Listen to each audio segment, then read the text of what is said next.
व्यक्ति की दैनिक दिनचर्या पूरी तरीके से बदल गई है। रहन सहन खान पान अव्यवस्थित हो गया है, जिसके कारण लोगों की जीवन शैली में आमूल चूल परिवर्तन हो गया है। क्रोध, मन का अशांत होना और काम वासना, ये तीनों बड़ी जटिल और भयंकर समस्या बनकर के आज के युवा पीढ़ी की सामने बनकर तैयार है। युवा पीढ़ी कैसे इन पर नियंत्रण करे, कैसे इन तीन नेगेटिव चीजों से बच करके रहे, इसी बात को जानने के लिए आज हम प्रसिद्ध कथावाचक डॉक्टर गिरीश जी महाराज के साथ जुड़ रहे हैं और उनके ओपिनियन को तिलक पर लेते हैं। जय जय श्री राधा रमण, जय जय नवल किशोर, जय गोपी चित चोर प्रभु और जय जय माखन चोर। मैं डॉक्टर गिरीश महाराज श्री बांकड़े हनुमान सिद्ध क्षेत्र शिवपुरी से तिलक चैनल पर उपस्थित हूँ। आप समस्त दर्शकों के बीच में अपनी जिज्ञासा प्रकट की है। काम वासना आज के वर्तमान परिप्रेक्ष्य में हावी हो रही है। देखिए, ऐसा है, योगस चित्त वृत्ति निरोध। योग का पहला सूत्र है चित्त वृत्ति का निरोध, वो आवश्यक है। वर्तमान समय में दिनचर्या व्यक्ति की भागम भाग का जीवन, और आप देख रहे हैं फोटो खींचते समय सावधान हो जाना चाहिए। जैसा आप फोटो में आपका चेहरा होगा उसी तरह का आपका फोटो आएगा। तो जैसा करोगे संग, उसी तरह की आपको संगति प्राप्त होगी। आज के वर्तमान परिप्रेक्ष्य में वासना इतनी हावी क्यों है? उसका कारण ये है कि आप जब भी कोई एडवर्टाइज देखिए, उस पर देखिए अभिनेत्रियों के किस तरह से उनको प्रदर्शित किया जा रहा है। आज किसी भी राष्ट्र को नष्ट करने के लिए तीन काम आप विकृत कर दो, सारा राष्ट्र नष्ट हो जाएगा।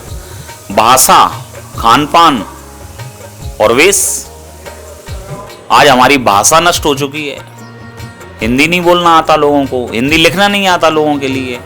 यदि पूछा जाए अरे क्या बताएं, भाषा मेरी कमजोर है, भारत देश में रहने के बाद यदि तुम्हारी हिंदी ही यदि कमजोर है तो धिक्कार है तुम्हारे जीवन के लिए। दूसरा है भोजन। भोजन में कितने स्वादिष्ट भारतीय भोजन है। दाल है, चावल है, खीर है, मालपुए हैं, पूड़ी है, रोटी है, चपाती है, ये बाजरे की रोटी है। लेकिन आज के वर्तमान परिप्रेक्ष्य में व्यक्ति इनसे दूर होता जा रहा है। पिज्जा, बर्गर, मोमोज, इन चीजों पर व्यक्ति निर्भर हो रहा है। उसको रोटियां कड़वी लग रही हैं आज। ये जो चीजें हैं ये सब यूरोपीय अन्य देशों के भोजन हैं, जो जिनको फ्रिज में रखा जाता है, सड़ा बुसा करके खाया जाता है। वहां पे ताजी सब्जियां उपलब्ध नहीं होती। हमारे यहाँ तो सब कुछ ताजा माल है, लेकिन व्यक्ति उन पर निर्भर नहीं है। उसको पिज्जा, मोमोज और बर्गर ही लग रहा है उसके लिए। तो ये भोजन शरीर के लिए मजबूत बनाने वाला और शुद्ध विचार उत्पन्न करने के लिए भोजन सबसे महत्वपूर्ण इकाई है। तो भोजन विकृत हो गया, भाषा विकृत हो गई। बेस की बात की जाए तो आप देख ही रहे हो, आजकल चिथड़ी लपेट रहा है व्यक्ति, फटे हुए कपड़े पसंद कर रहा है। तो बेस की तो बड़ी भारत देश में देख करके मैं देखता हूँ माता बहनों के लिए, तो आजकल उनकी वेशभूषा को देख के तो यही मालूम नहीं चलता कि कौन श्रीमान जी हैं और कौन श्रीमती जी हैं। तो ये हमारा वेश रह गया है आज के संदर्भ में। दूसरा जो प्रस्तुतिकरण है, आप किसी ऑफिस में जाइए, किसी होटल में जाइए, तो मैनेजर की कुर्सी पर किसी महिला को बिठाया जाता है, उसकी वेशभूषा देखिए आप पहले, आपको मालूम चल जाएगा।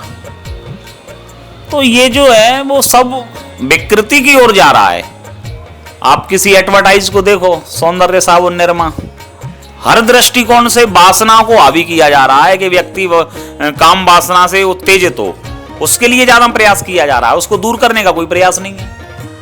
आज के वर्तमान संदर्भ में मैं देखता हूँ फिल्म का जो फिल्मांकन किया जा रहा है, जो सीरीज आ रही हैं, वेब सीरीज आदि जो अन्य जो, उनमें इतनी अश्लीलता प्रकट की जा रही है कि घर में परिवार में बैठ करके लोग उनको देख नहीं सकता।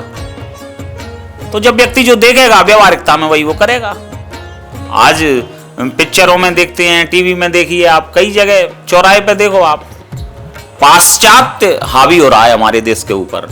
और जितना व्यक्ति अपने देश की जो विभूतियां हैं, मैंने हमारे अयोध्या में बना हुआ है लता मंगेशकर चौक, आप कभी लता मंगेशकर जी का फोटो देखिए, सिर के ऊपर धोती होगी और भारत की मर्यादा किस तरह से सुरक्षित रखी जाती है वो उन्होंने दिखाया है। ये वो भी एक बहुत अच्छी सिंगर रही, बहुत अच्छा उनका गायन रहा, पद्मश्री और देश में सबसे बड़ी उपाधियां उनको प्राप्त हुई, विदेशों में उनकी कीर्ति जागृत है। लेकिन संयमित और किस तरह से भारतीय नारी को रहना चाहिए, ये आदर्श उन्होंने प्रस्तुत किया। आज की नारियां पता नहीं क्या दर्शाना चाह रही हैं, भगवान ही जाने।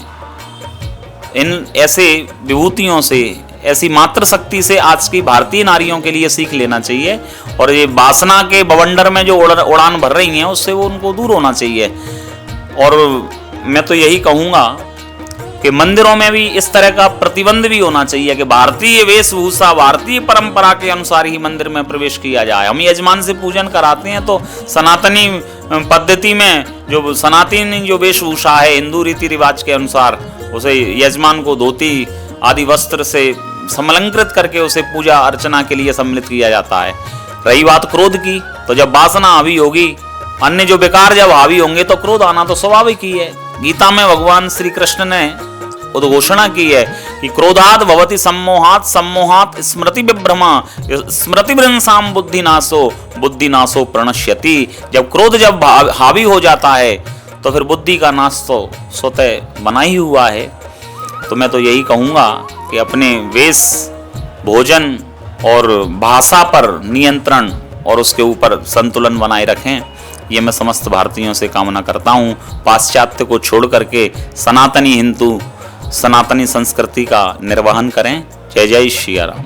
मेरे साथ डॉक्टर गिरीश जी महाराज जुड़े हुए थे, जिन्होंने काम वासना पर नियंत्रण करने के लिए और क्रोध पर नियंत्रण करने के लिए, मन को शांत रखने के लिए महत्वपूर्ण बातें उन्होंने तिलक पत्रिका पर साझा की।